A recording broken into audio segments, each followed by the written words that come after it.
Oke, semuanya selamat datang kembali di kelas CMS. Kali ini kita akan membahas ya sebelum membuat sebuah website apa saja sih yang harus kita siapkan dan sebenarnya website itu isinya apa ya sebelum kita akan masuk ke CMS WordPress-nya lagi. Nah, silahkan simak penjelasan berikut ini. Baik teman-teman semuanya, fitur apa saja sih yang ada di dalam website? Ya. Sebelum kita masuk fiturnya, tentu saja setiap website itu punya fitur yang berbeda-beda. Jadi jenis website itu ada blog, ya, blog itu catatan pribadi. Kemudian yang kedua ada jenis website yang bernama e-commerce, ya, yang ada sistem transaksinya untuk jual beli. Ada juga marketplace, di mana website itu digunakan oleh beberapa orang sekaligus ya untuk bertransaksi. Nah, seperti yang kita ketahui ada Lazada, ada Tokopedia, Shopee dan lain sebagainya. Itu semua namanya marketplace. Terus bagaimana dengan perbedaan antara marketplace dengan yang namanya e-commerce?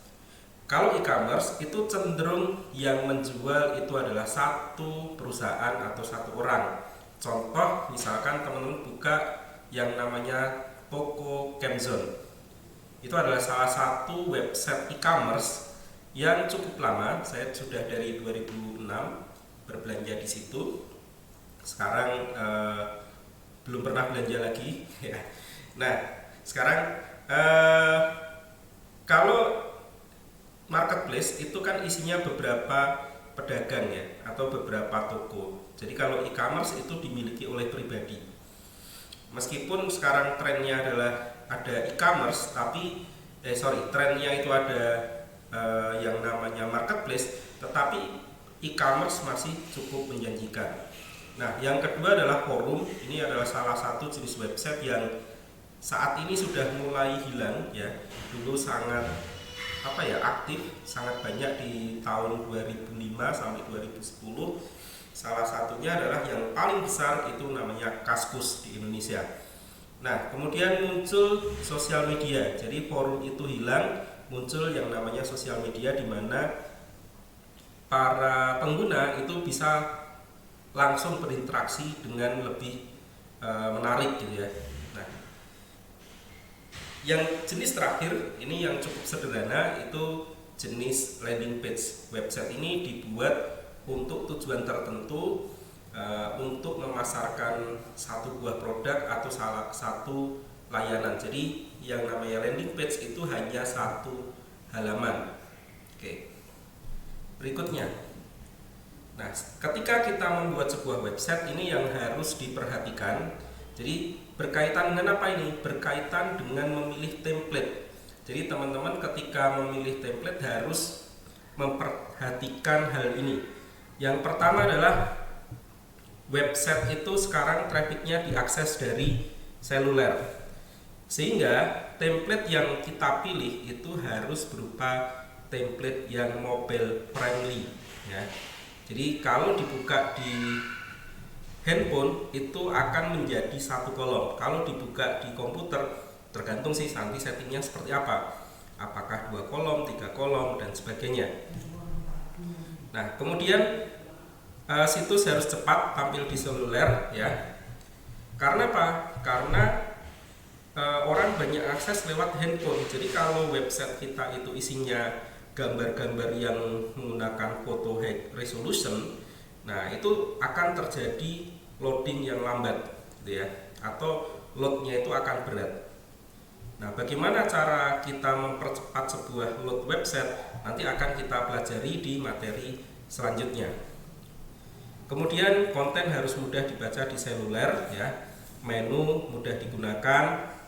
Desain bisa menyesuaikan perangkat, artinya dibuka menggunakan mode portrait atau landscape itu bisa menyesuaikan. Ini jangan gunakan gambar dengan file size besar supaya mudah di load ya, mudah diambil. Kemudian jangan gunakan menu pop up. Nah, pop up ini yang kadang-kadang muncul celing kayak gitu. Kalau teman-teman buka misalkan website berbagai portal yang bentuknya berita, itu rata-rata menggunakan pop up. Kadang-kadang nyebelin juga sih ya. Jadi kita harus nutup satu persatu itu. Oke, berikutnya. Nah, ini yang harus teman-teman pahami ya. Sebuah website itu biasanya itu terdiri dari header kerangkanya ini, kemudian main content, kemudian ada sidebar dan ada footer. Ini 4 elemen pembentuk website yang paling dasar sekali. Nah, di bagian tengah ini yang main content dan sidebar, ini ada beberapa yang menggunakan sidebar itu 2, kanan kiri, tengahnya konten ya. Ada juga yang menggunakan double sidebar, jadi main konten, sidebar 1, sidebar 2, baru bawahnya footer. Nah, apa sih yang isinya di dalam header dan sebagainya? Kita lihat lebih lanjut. Oke, desain yang menarik nih. Bagaimana membuat sebuah website dengan desain yang menarik? Pertama adalah header. Tadi di bagian sini ya, ada header. Nah, di bagian header ini umumnya itu menyertakan satu logo. Posisinya di mana? Posisi ada di bagian kiri atas. Kayak gitu, dan nanti bisa link ke halaman home atau beranda. Kemudian footer ya, footer berarti di bawah ini. Ini isinya apa? Isinya adalah link penting, info kontak dan info hak cipta. Nah, navigasi ini biasanya ada yang di dalam header ini ya. Jadi posisinya ada yang di atas, kadang ada yang di bawah, tergantung si pembuat website itu ya. Desainer websitenya seneng yang mana nih? Apakah di atas atau di bawah? Atau dua-duanya bisa jadi itu menjadi navigasi. Oke, ini contoh dari website Politeknik Sampit seperti yang tadi kita lihat. Strukturnya di bagian atas ini ada header ya, header ini. Nah, di dalam header ini ada unsur logo ya, ini ada logo. Kemudian di atasnya header ini nggak tahu, ini ada, bukan navigasi sih ya, tapi mungkin lebih ke penekanan ya, penekatan informasi. Nah, di sini ada tombol untuk pendaftaran mahasiswa. Nah, kenapa tombol ditaruh di sebelah kanan? Orang ketika membuka biar langsung aware ya. Oh, ini ada tombol pendaftaran. Nah, ini ada juga tombol yang bisa diklik gitu. Nah, ini ada logo ya. Kemudian ini yang disebut dengan navigasi, atau kalau kita nyebut itu biasanya menu ya. Ada menu profile, ada menu program unggulan, ada menu mahasiswa, ada artikel. Oke. Kemudian di bawahnya di sini ada flash ya. Ini ada namanya, kalau seperti ini namanya carousel image ya. Jadi ini adalah isinya foto-foto dari kegiatan-kegiatan atau dari postingan yang ada di dalam website ini. Nah, ini sebelah kanan ini ada widget ya. Ada fitur isi apa sih yang paling baru di dalam sebuah website gitu ya, maksudnya seperti itu. Nah, yang sebelah kanan ini yang disebut dengan sidebar. Jadi kalau kita lihat di struktur websitenya Politeknik Sampit ini, main kontennya itu ada di sebelah kiri ya, sama seperti tadi kerangka yang saya sampaikan. Nah, yang sebelah kanan ini ada sidebar, baru di bawah ini isi main konten ini bisa banyak nih, 1, 2, 3, 4 dan seterusnya. Nah, sampai bawah ya. Nah, baru di bawah ini ada yang namanya footer ya.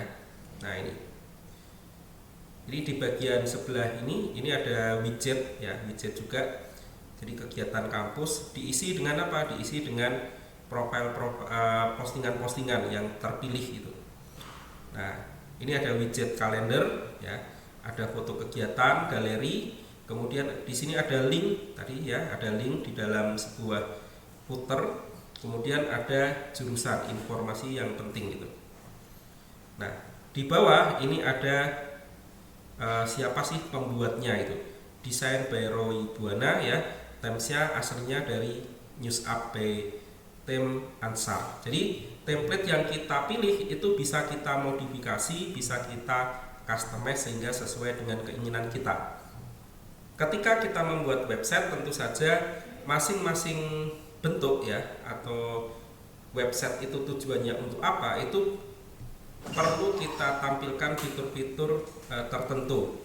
Nah, ini di sini ada contoh ya. Untuk industri makanan dan minuman, maka wajib ada fitur blog dan artikel review menarik, kemudian ada informasi metode pembayaran, jasa pengiriman, informasi detail bahan yang digunakan, gambar yang menarik di setiap menu yang ditawarkan. Untuk industri jasa ada testimoni, ada video ya, video yang menunjukkan demo jasanya, mudah menemukan informasi untuk menghubungi penyedia, konten dan artikel berkaitan dengan jasa. Fashion ya, kalau yang suka fashion mau bikin website fashion silahkan dibikin, terdapat artikel dan video tips, rekomendasi fashion mix and match dan seterusnya ya. Ada fitur add to cart ya, wishlist gitu.